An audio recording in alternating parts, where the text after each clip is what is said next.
추정 60분 수사방장 맹봉학입니다. 여러분의 일자리는 안녕하십니까?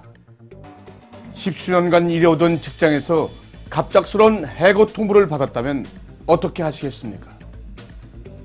생각해 본 적 없는 상상하기도 싫은 끔찍한 상황이겠지요.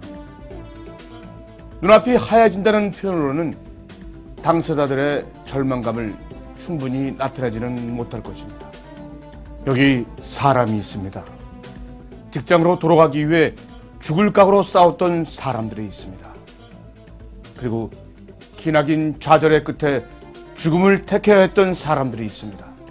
무엇이 이들을 죽음으로 내몰았는지, 그들에게 희망은 없는 것인지 추정 60분이 만나봤습니다. 벚꽃이 절정을 이루던 4월 중순. 하지만 이날은 하루 종일 차가운 비만 내렸습니다. 나뭇가지를 꼭 쥐고 있던 벚꽃잎들도 매서운 빗줄기를 맞고 떨어져 내리던 날, 떨고 있는 것은 꽃잎만이 아니었습니다. 2012년 4월 21일, 쌍용차 해고 노동자들은 쏟아지는 비를 온몸으로 맞으며 평택 시내를 걸었습니다. 그들의 처지를 듣고 전국에서 달려온 사람들과 함께 그렇게 추운 거리를 걷고 또 걸어 다시 공장 앞으로 모였습니다.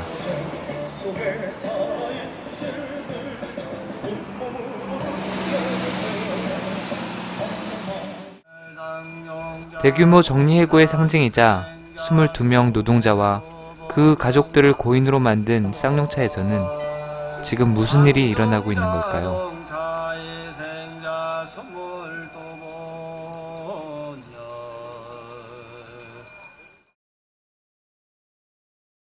어느새 1000일을 훌쩍 넘긴 이들의 싸움. 그 복잡한 실타래의 발단은 2004년 1월, 쌍용 자동차가 판매 부진과 경기 악화 문제를 해결하지 못해 중국의 상하이 자동차에 인수되면서부터였습니다. 쌍용차의 새 주인이 된 상하이차는 4년 동안 1조 2천억 원 정도를 투자하기로 약속했지만 인수 후 태도를 바꿨습니다. 투자는커녕 신차를 출시하지도 않았고 오히려 유동성 문제를 해결하기 위해 노동자들을 해고해야 한다고까지 주장한 것입니다. 결국 이들은 우리 정부의 국책사업이었던 디젤 하이브리드 기술을 본국으로 유출한 뒤 2009년 1월에 경영권을 포기하고 쌍용차를 떠났습니다. 한마디로 먹튀였던 것입니다. 쌍용차 노조뿐만 아니라 수많은 곳에서 상하이차의 인수가 잘못됐다고 지적했지만 채권단은 투자 약속만을 믿었고 결과적으로 노동자들에게 정리해고라는 돌이킬 수 없는 상처를 끼얹었습니다. 회사가 어려울 때 상여금도 받지 않고 열심히 일했던 노동자들에게 자신들이 저지른 모든 피해를 떠넘긴 것입니다. 이후 주채권단인 산업은행은 2009년 4월 2646명의 정리해고를 포함한 경영 정상화 방안을 내놨습니다. 곧바로 사측은 2646명이라는 정리해고 숫자를 채우기 위해 갖은 방법으로 노동자들을 쫓아내기 시작했습니다. 밤늦게까지 집 앞에 기다려 희망퇴직서에 사인하라는 협박을 하고 쉬는 날에는 회사에 와서 사인하라고 계속 전화를 했습니다. 그리고 지금 안 쓰면 퇴직금도 못 받는다는 거짓말로 노동자들을 불안에 떨게 했습니다. 온몸에 전율이 흐르는지 하지만 정규직과 비정규직, 하청 노동자와 그 가족 20만 명을 절망으로 내몬 사측의 결정을 순순히 받아들일 사람은 아무도 없습니다. 싸워야 했습니다. 정규직과 비정규직이 해고 대상자와 일명 산자라고 불리는 비대상자까지 파업에 나서 공장을 점거했습니다. 모두 함께 살기 위해서였습니다. 그러나 저항도 잠시였을 뿐 77일간의 옥새 파업의 대가는 잔혹했습니다. 대대적으로 투입된 경찰과 용역들은 노동자들을 처참하게 매질해 공장 밖으로 끌어냈습니다. 한 보고서에 따르면 2009년 한 해 최루액의 95%가 이곳에서 사용되었다고 합니다.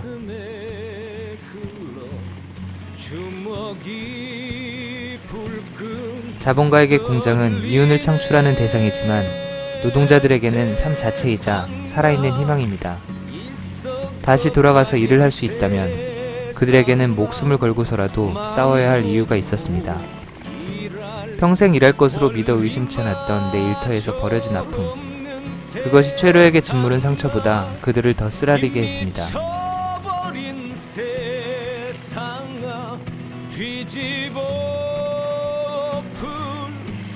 남편과 아버지가 진압되는 모습을 지켜봐야 했던 가족들은 마음의 상처를 아직도 치유하지 못하고 있습니다. 영혼과도 같던 아빠가 무참히 두들겨 맞는 것을 본 3살배기 아이는 유치원생이 된 지금도 외출할 때면 아빠를 지키겠다며 장난감 칼을 차고 나간다고 합니다. 예전처럼 퇴근 후 가족과 둘러앉아 오순도순 따뜻한 밥을 먹고 싶었던 아버지의 꿈은 정말 이루어질 수 없는 망상인 걸까요?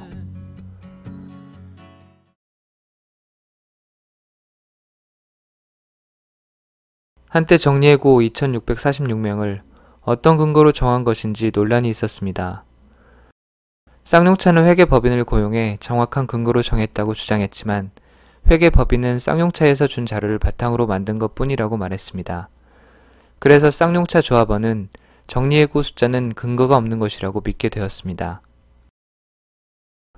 희망퇴직 노동자들도 회사가 정상화되면 복직시켜주겠다는 약속을 믿고 사인을 했습니다. 언제 잘릴지 모를 불안감 속에서 썩은 동아줄인 것을 알면서도 믿고 싶었던 것입니다. 그들에게는 언제 들어도 설레는 말, 복직. 그렇게 무급휴직자들도 1년을 기다렸는데 현실은 차가웠습니다. 쌍용차는 그동안 기술전수라는 명목으로 3일 동안 회사로 불러들였다가 필요한 일만 시키고 다시 내보내는 등 무급휴직 노동자들을 숱하게 기만했습니다. 왜 복직을 못 시키는지 성의 있는 답변은커녕 양해도 구하지 않았습니다. 많은 노동자와 가족들이 생계의 벼랑 끝에 배신감의 절벽에 매달려 살아가고 있지만 회사는 그들의 삶은 안중에도 없었습니다. 많은 노동자와 가족들이 생계의 벼랑 끝에 배신감의 절벽에 매달려 살아가고 있지만 회사에게 그들의 삶은 안중에도 없었습니다. 그들은 그렇게 회사에서 버려졌고 사회에선 외면받은 채 하루하루를 살아가고 있었습니다.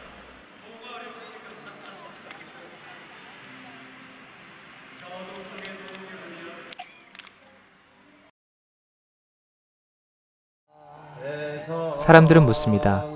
왜 다른 일자리를 찾아서 죽을 힘으로 살아가지 못하느냐고. 그들은 답합니다. 가장 견디기 힘든 것은 경제적 궁핍보다 빨갱이라는 낙인과 냉대라고. 실제로 평택의 SK, 애경, 롯데 등의 취직시험에서 쌍용차 관련 직원들은 뽑지 않는다고 합니다. 쌍용차에서 얻은 경력이 이들에게는 주홍 글씨가 된 것이지요. 이들을 반겨주는 일터는 없고 원래 일하던 곳에서는 쫓아내려고만 하니 이들은 어디로 가야 할까요? 전쟁을 겪은 군인의 심정과도 같다는 해고 스트레스. 트라우마라고 불리는 외상후 스트레스로 인해 대부분의 해고 노동자, 무급휴직 노동자, 그리고 그 가족들이 정신적 고통을 호소하고 있습니다. 이렇게 22명의 노동자와 그 가족들은 자괴감과 배신감에 시달리다 심근경색이나 자살로 생을 마감했습니다. 사회의 오해 혹은 무관심 속에서 그들은 여전히 괴롭고 또 외롭습니다. 쌍용자동차에서 있었다는 이유 하나만으로 낙인이 찍혀서 저 멀리 거제도에서 제주도를 가도 취업이 되지 않는다는 것입니다. 이렇듯 개개인이 안고 있는 이 심리적 고통, 이것을 가눌 수 없어서 끝내는 아내가 목숨을 먼저 가고 따라 남편도 가고 또한 자살을 하고 또한 질병으로 가고 있습니다. 공장 안과 밭이 모두가 신음하고 피눈물을 흘리고 있는 것이 지금의 우리들이 겪고 있는 쌍용자동차의 모습이라고 보시면 될 것 같습니다. 2010년 법정관리 상태였던 쌍용차는 한 해 매출액 2조 원을 넘기며 흑자로 전환했고 2011년에는 2년 2개월 만에 법정관리를 벗어났습니다. 1인당 생산 대수는 쌍용차에서 최근 10년간 가장 높은 수치를 기록했습니다. 이는 2009년 정리해고로 일할 사람이 줄어들어 현재 근무하고 있는 노동자들이 정신적, 육체적인 고통을 겪고 있다는 것을 뜻하기도 합니다. 드디어 생산 가동률이나 노동 강도 측면에서도 노동자들을 복직시켜야 할 때가 온 것입니다. 하지만 사측은 16만 대 생산체계가 갖춰지는 2014년쯤에야 복직이 가능하다는 얘기만 하며 간절하게 복직을 기다리는 이들을 좌절시키고 있습니다. 여러분, 쌍용자동차 노동자들이 모두 몇 명이 학살을 당했습니까? 자그마치 4년 동안 22명이 학살을 당했어요. 그러면 이 자리에는 말이에요, 사람지간 망나니도 와야 돼갖고 그 망나니의 우두머리인 이명박이가 와야 되는 거 아니겠습니까?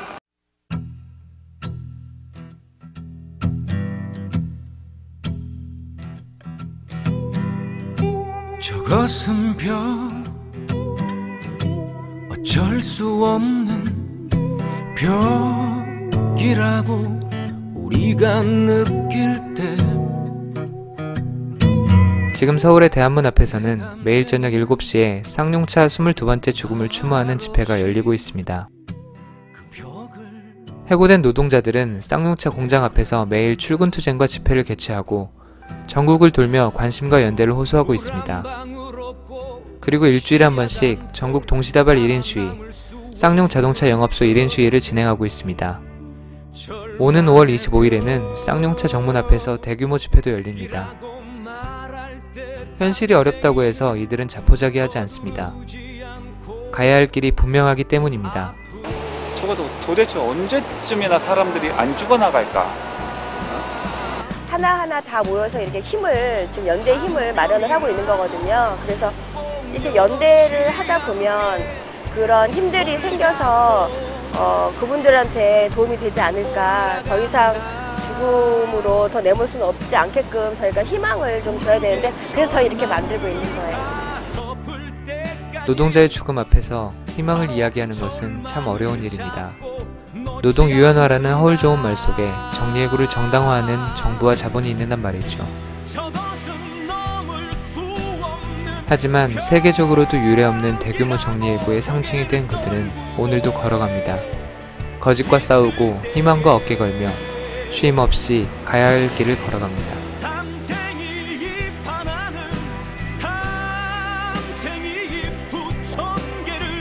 2646. 우리는 기억해야 합니다. 그 숫자의 진실은 죽음이나 좌절이 아니라 관심과 연대, 그리고 희망이어야 한다는 사실을.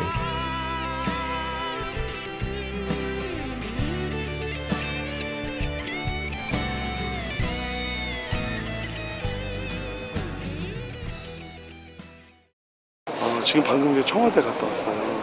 청와대 22명이 이제 돌아가셔서 사실 이 죽음의 책임은, 1차적 책임은 정부에 있다. 그래서 이명박 대통령이 이 문제에 나서서 이제 사태를 바로잡아야 된다. 3년 만에 처음이에요.